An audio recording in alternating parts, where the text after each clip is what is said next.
மீன்வளத்துறையின் எச்சரிக்கையை தொடர்ந்து தூத்துக்குடியில் 1000க்கும் மேற்பட்ட விசை மற்றும் நாட்டு படகுகள் கரையில் நிறுத்தி வைக்கப்பட்டுள்ளன.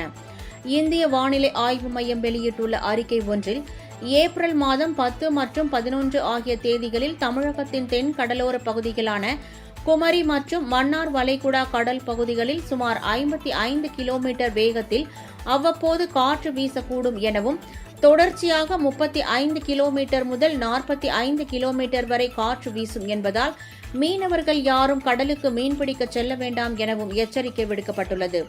இதனைத் தொடர்ந்து தூத்துக்குடி மாவட்ட மீன்வளத்துறை சார்பில் தூத்துக்குடியில் மாவட்டத்தில் விசைப்படகு மற்றும் நாட்டுப்படகு மீனவர்கள் இன்றும் நாளையும் கடலுக்கு மீன்பிடிக்க செல்ல வேண்டாம் என அறிவுறுத்தப்பட்டுள்ளது.